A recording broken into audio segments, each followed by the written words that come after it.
pouco melhor sua transição defensiva. Quando o Santos teve a bola, ele destaca bem a falta de combate lá na primeira linha do time do Flamengo, e o Santos consegue sair trocando com certa facilidade alguns passos, como foi na primeira etapa. Então o Flamengo ainda não se recuperava, ainda não se desenhava ali estruturalmente, defensivamente, tão bem na primeira etapa. No segundo tempo, claro que a vitória já estava encaminhada, mas há um espaço ali, novamente, bola aérea levantada, o jogador do Santos, o Bruninho, como costumam chamar, que é Bruno Henrique também, conseguiu um espaço ali. Então talvez ainda falte ajustar esse equilíbrio ali numa bola aérea levantada. Acho que tudo isso vem com o tempo, é claro. Rodrigo Caio e Natan não vinham jogando com frequência, mas eu acho que é algo que precisa ser intensificado. A boa notícia, claro, é o ataque. E aí sim, achei a Arrascaeta e Everton Ribeiro um pouco abaixo do padrão no primeiro tempo. O Everton Ribeiro ainda consegue se encontrar um pouco melhor no segundo tempo, participa dos gols, sofre pênaltis, tudo bem. Só que no primeiro tempo não consegui gostar ali dos dois, e acho que fazem muita diferença. E aí sobrou o talento do Bruno Henrique. O Gabriel na finalização do segundo tempo muito bem, e o Bruno Henrique pela lateral, pelo lado do campo, com velocidade,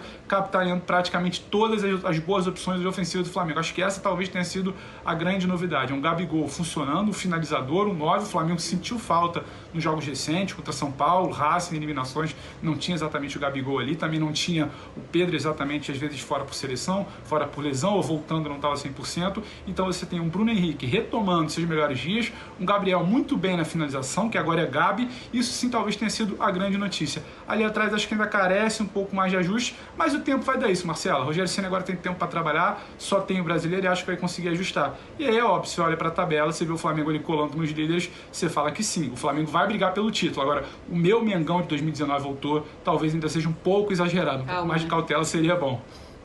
Tá certo, tá bom então. Calma, quem sabe daqui pro final do Campeonato Brasileiro, né? Até porque agora tem muito tempo para treinar o time e a gente vai ver se esse Rogério Ceni consegue entregar de volta o Mengão de 2019 aos seus torcedores. Apesar de toda a empolgação, é a segunda vitória seguida nesse Campeonato Brasileiro e uma goleada 4-1 em cima de um Santos, e é verdade, um Santos cheio de garotos. Vamos falar então do Diego Alves. A gente, durante essa semana, falou muito sobre essa renovação do Diego Alves.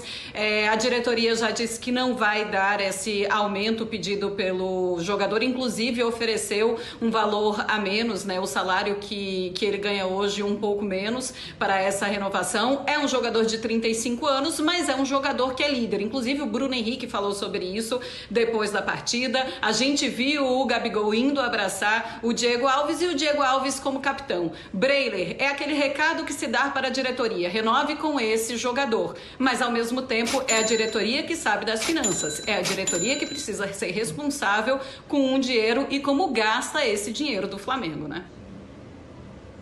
Marcela, e é um recado muito claro, porque os dirigentes do Flamengo, os principais ali da cúpula, incluindo o Rodolfo Landim, presidente, estavam nas arquibancadas.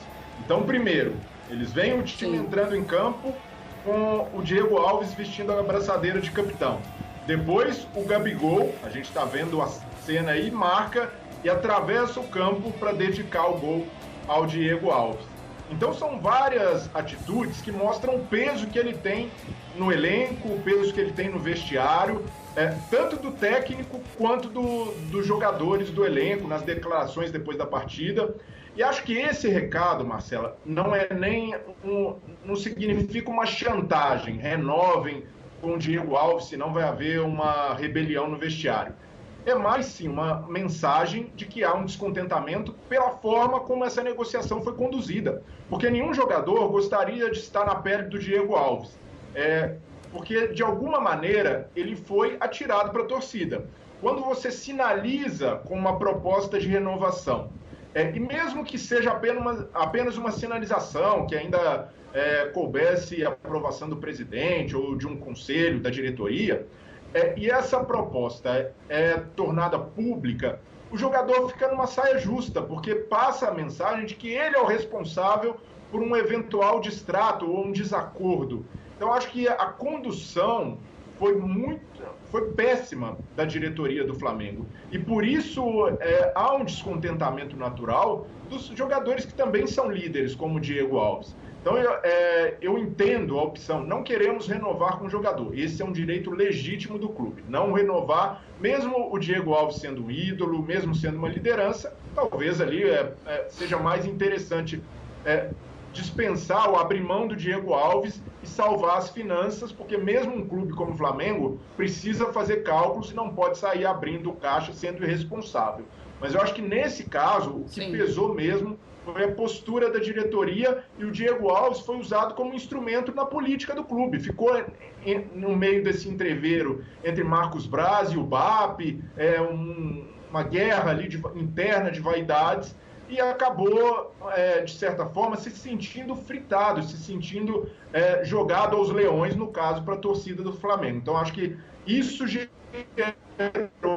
essa manifestação de apoio ao Diego Alves. Mas a partir de todos esses recados, acho que chegou a hora da diretoria do Flamengo dar um ultimato ao Diego e resolver de uma vez por todas essa questão. Para mim, não dá para levar até o fim do mês. O campeonato está correndo, o Flamengo está disputando o título. E aí, o Diego vai jogar até dezembro e vira o ano, o Souza de repente volta a ser titular. E o primeiro jogo do Flamengo em 2021 foi contra o Fluminense, jogo grande. Eu acho que você já sabe que o Diego Alves não vai ficar, é hora de sinalizar para a comissão técnica de passar o bastão para o Hugo e talvez até reconhecer para o Diego Alves: Diego, nós erramos na condução, falhamos com você, mas ou é pegar ou largar. Eu entendo que a diretoria do Flamengo precisa tomar uma atitude, seja para anunciar que o Diego Alves não fica, e aí o Rogério tomar a providência de voltar com o Hugo como titular e dar esse espaço necessário para ele retomar o ritmo, ou renovar com o jogador. E acho que nessa pedida, aceitar, mesmo ceder uma pressão e prejudicar as finanças, eu não iria, mesmo a diretoria tendo errado na condução no início.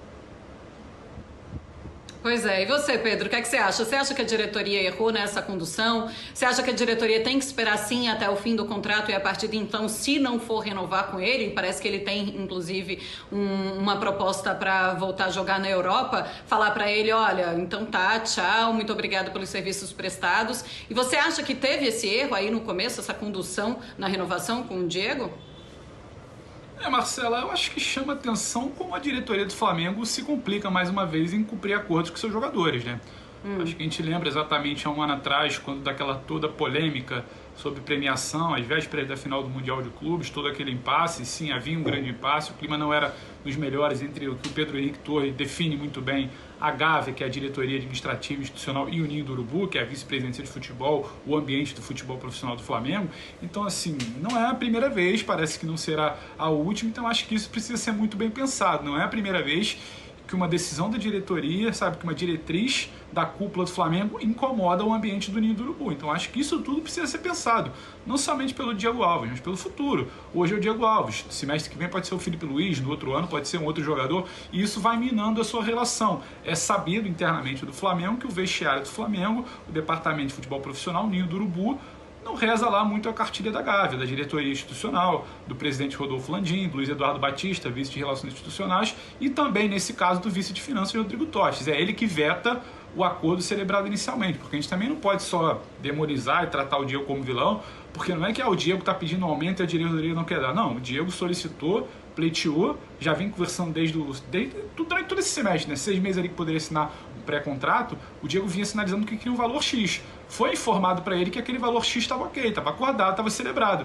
E depois disso a diretoria recuou. Ora, então calma aí, que planejamento é esse? Que grande clube é esse? Que profissionalismo é esse que um diretor de futebol, no caso o Bruno Spindel, diz para você que o aumento está ok, que o contrato vai ser celebrado, e aí depois você é surpreendido dizendo que simplesmente não, porque o financeiro vetou. O financeiro não deu uma diretriz ao diretor executivo para conversar com o Diego. Então assim, a condução foi muito, sabe, foi muito difícil, ninguém aparece para falar, ninguém se pronuncia, ninguém detalha, fica essas informações aí truncadas, nem tão truncadas, a gente sabe, hoje está cada vez mais claro, o futebol está com o Diego Alves, o futebol não está feliz com uma possível saída do Diego Alves cada vez mais iminente. Então assim, o Flamengo mais uma vez vai mal nos acordos que faz com seus jogadores, e os jogadores são os principais ativos. E a gente está falando de Diego Alves, de um líder, de um capitão, de um cara que levantou taças, levantou Libertadores, levantou Brasileiro, levantou Recopa, levantou tudo que o Flamengo ganhou naquele período maravilhoso ali de 2019 e início de 2020. Então assim, é de se pensar se essa condução institucional está sendo bem feita. Dentro de campo a gente sabe que o Flamengo tenta trabalhar bem, tem a melhor estrutura, goleou hoje, vai brigar pelo título brasileiro, apesar das quedas em Copa do Brasil e Libertadores, tem um elenco muito qualificado, vai estar sempre brigando. Agora, e fora de campo, como é que essa diretoria tem se comportado no que diz respeito à palavra, a acordos, ao que é celebrado com os jogadores? isso vai minando uma relação. O jogador não vai entregar, o jogador não vai deixar de correr, o Diego não vai deixar de atuar bem. Só que a sua relação com aquela diretoria vai ficando minada. O Rafinha não vai pensar 2 vezes para sair, o Diego tem sim sinalizações da Europa, e se não for cumprido o que for combinado com ele, vai sair. É o que eu falei, daqui para frente podem ser outros jogadores, outros líderes. Então acho que isso precisa ser pensado. O futebol vai muito além do trabalho bem feito dentro de campo, pelo Rogério, pelo Jorge Jesus, ou pelo que quer que seja. Ele precisa também estar em sintonia para que o ambiente seja positivo. Hoje, não vejo esse ambiente positivo. É uma afronta. O Diego Alves foi capitão, o Gabigol saiu lá de uma área para cruzar outra, sabe? Então, assim, tem toda uma situação ali. Tá muito claro. Tem a situação também, e a gente precisa falar também que a gente está no meio de uma pandemia e que os lucros, eles são completamente diferentes do que eles já foram. O do que se estava imaginando para um ano de 2020. Ninguém imaginava também que em 2020 chegaria a esse ponto sem o que eles ganhariam com os torcedores. E é claro que isso conta. É claro que isso precisa ser colocado em todas as reuniões e em todos os acordos com seus jogadores. A gente já volta a falar sobre isso. Deixa eu só ver o que é que falou o Rogério Ceni. Ele falou sobre o Diego Alves logo depois da partida. A decisão é uma decisão minha, como foi no dia que eu cheguei aqui. No meu primeiro jogo, o Diego Alves foi capitão. Dos 9 jogos que eu fiz no Flamengo, 3 jogos ele foi capitão. E o Diego, todos sabem da sua capacidade, do seu profissionalismo, do seu trabalho. Eu acho que a direção faz o melhor que pode, o atleta também, os dois. Mas é uma decisão muito particular dos dois, né? Eu não quero entrar nessa questão, é uma questão muito deles. A parte financeira eu não trabalho com relação a isso. Mas o que eu posso dizer é que o Diego é um ótimo profissional, assim como o Hugo, também é um grande profissional. O César, um baita menino que joga aqui. Essa questão eu não me envolvo na parte financeira, coisa assim. Mas todos sabem do carinho que todos... Eu gosto muito do Diego, acho ele um ótimo profissional. Claro, né? E tem que falar isso. O Rogério Ceni tem que falar isso mesmo. Ele não tem como chegar e falar, vocês vão renovar de todo jeito. Como ele falou, ele não sabe exatamente como é que está a parte financeira, apesar de pedir um ou outro jogador e vai pedir reforços para a próxima temporada, assim a gente imagina. Mas é claro que ele tem que falar bem do seu goleiro, e é claro que ele quer que esse goleiro esteja lá. Ele chegou com o Diego lá